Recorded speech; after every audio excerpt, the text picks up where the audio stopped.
जहांगीर। जहांगीर जिसे याद किया जाता है मध्यकालीन इतिहास में चित्रकला के क्षेत्र में स्वर्णकाल के लिए। जहांगीर का शासनकाल सन 1605 से 1627 तक चला। जहांगीर को न्याय की जंजीर के लिए भी याद किया जाता है। यह जंजीर सोने की बनी हुई थी, जो आगरा किले के शाह बुर्ज एवं यमुना तट पर स्थित पत्थर के खंभे में लगवाई गई थी। जहांगीर का नाम का मतलब है विश्व को जीतने वाला।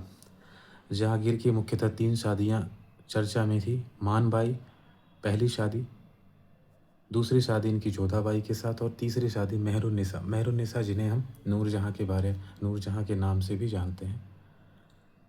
तो पहले बात करते हैं मानबाई के बारे में। मानबाई जो कि भगवान दास की बेटी थी, मान सिंह की बहन थी और हरक्का भाई की भतीजी थी।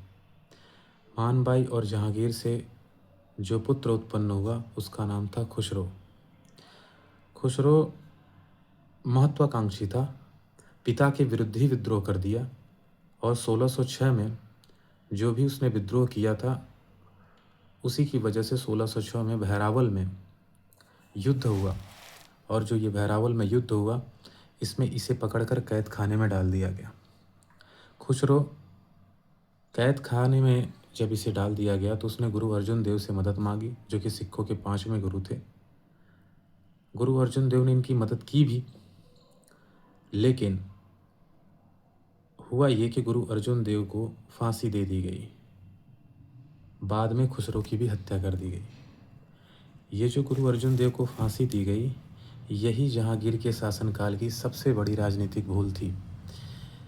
अगले 100 वर्षों तक राजनीतिक भूल इस वजह से थी कि अगले 100 वर्षों तक सिख विद्रोह चला और अंत में ये जो विद्रोह था, औरंगजेब के पुत्र बहादुर शाह प्रथम ने गुरु गोविंद सिंह से समझौता किया।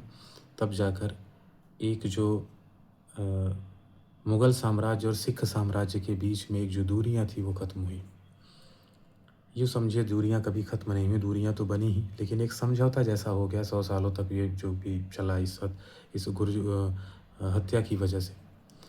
अब हम आगे देखते हैं कि हाँ, जब खुसरो की हत्या हो गई जिससे दुखी होकर मानबाई भी अपनी खुद आत्महत्या कर ली। अपने पुत्र की हत्या से वो बहुत दुखी थी और बाद में मानबाई ने भी आत्महत्या कर ली। अब हम बात करते हैं इनकी दूसरी शादी, जो कि जोधाबाई जी से हुई थी। जोधाबाई जिन्हें जगत गोसाई के नाम से भी जाना जाता है। जोधाबाई मूलतः जो थी वो जोधपुर के राजा उदय सिंह की पुत्री थी, ठीक है, और इन्हें बुलाया जाता था जगत गोसाई के नाम से। जोधाबाई और जहांगीर से जो पुत्र उत्पन्न हुए वो थे खुर्रम और शहरयार। यहाँ हम आपको बता दें कि जो खुर्रम थे, खुर्रम को ही हम शाहजहाँ के नाम से जानते हैं। जो ये शाहजहाँ की उपाधि है, यह उपाधि जहांगीर ने ही दिया था खुर्रम को। और दिया क्यों था? अहमदनगर के जो वजीर थे मलिक अंबर, उनके विरुद्ध जो सफलता हासिल की खुर्रम ने, उसकी वजह से उनका नाम शाहजहाँ पड़ा और ये नाम दिया जहांगीर ने ही।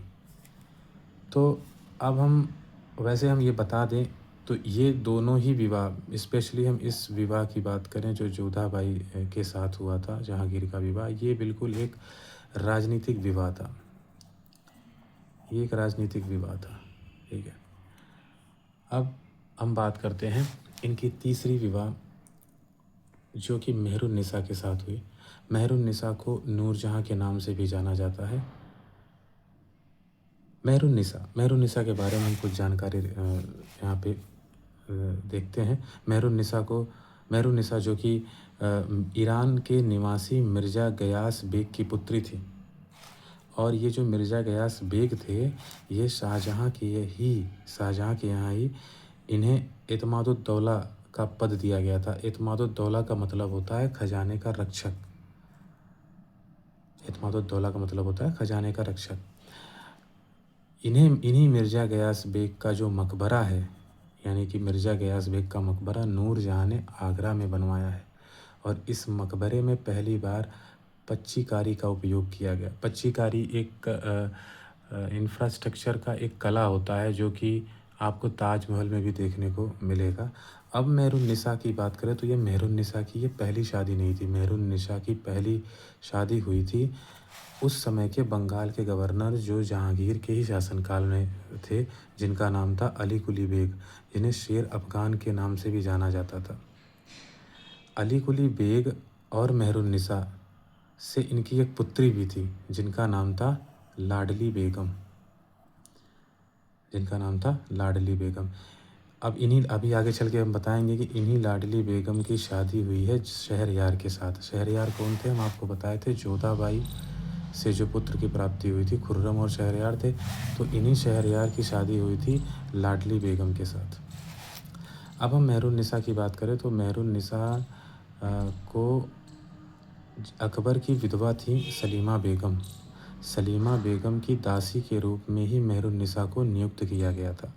मेहरुन्निसा का एक भाई भी था जिसका नाम था असफ़ खान, और असफ़ खान की एक बेटी थी जिनका नाम था अरसुमंद बानो। अरसुमंद बानो को ही हम मुमताज़ महल के नाम से जानते हैं। बाद में आपको पता चलेगा कि इन्हीं अरसुमंद बानो की शादी हुई थी शाहजहाँ के साथ।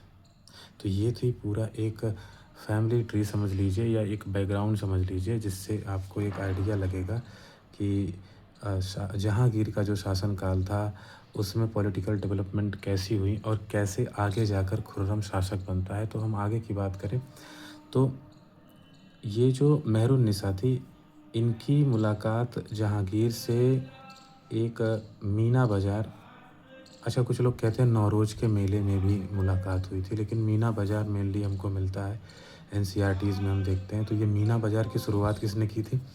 अकबर ने की थी। तो अकबर ने जो मीना बाज़ार की शुरुआत की थी, उस मीना बाज़ार में ही जहांगीर ने मेहरुन्निसा को देखा था, और फिर वहाँ आफ्टर दैट उनकी शादी हो गई। अब हम बता दें आपको कि मेहरुन्निसा की माता जो थी, इनकी एक माता थी, इनका माता का नाम था इस्मत बेगम। इस्मत बेगम इनकी माता का नाम था। इनकी माता का नाम मेहरुन्निसा के, और ये इस्मत बेगम अपने टाइम की, इनको कहा जाता है फैशन डिज़ाइनर थी और इत्र की आविष्कारक भी थी, इन्हें कहा जाता है। तो अभी आपने देखा कि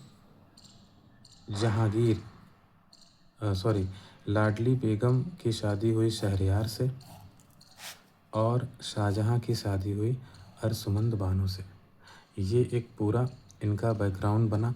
अब आगे आप ये देखेंगे कि नूरजहाँ ने खुर्रम को, ये जो खुर्रम है यानी कि आप जिसे कह रहे थे ना शाहजहाँ, नूरजहाँ ने शाहजहाँ को दक्षिण भारत का गवर्नर बना दिया।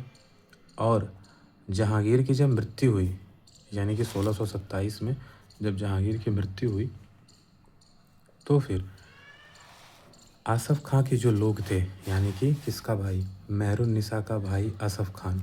मेहरुन्निसा का भाई असफ़ खान। असफ़ खान के जो लोग थे उन्होंने नूरजहाँ को, शहरयार को और लाडली बेगम को, इनको गिरफ़्तार कर लिया और खुर्रम को यानी कि शाहजहाँ को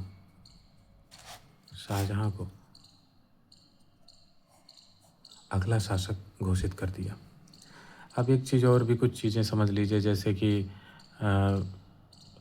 नूरजहाँ ने एक ग्रुप स्थापित किया था जिसको हम जुंटा कहते हैं। जुंटा, नूरजहाँ ने जुंटा चलाया था।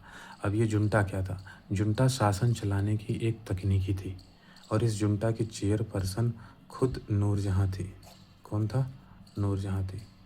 अच्छा, नूरजहाँ ने इसमें रखा किसको किसको था? अपने पिताजी को। उनके पिताजी कौन थे?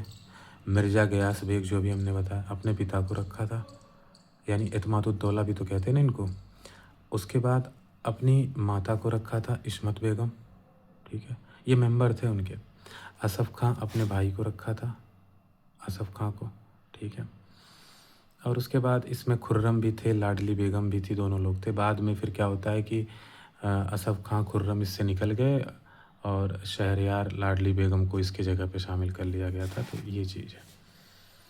तो ये था जहांगीर के बारे में। जहांगीर के बारे में कुछ और छोटी मोटी चीज़ें हैं, जैसे कि जहांगीर के ही जो दरबार में आया था वो था कैप्टन हॉकिंस, जो 1608 ईस्वी में जहांगीर के दरबार में आया था। ये सब चीज़ें आपको समझ में आती होंगी कि जहांगीर के दरबार में 1608 ईस्वी में कैप्टन हॉकिंस आया था। और ये व्यापार के पॉइंट ऑफ व्यू से आया था। जेम्स प्रथम जो है ना, जेम्स प्रथम का पत्र लेकर ही आया था। ठीक है, एक बार फिर से हम देख लेते हैं कि ये जहांगीर है 1605 से 1627 तक इसका शासनकाल चला।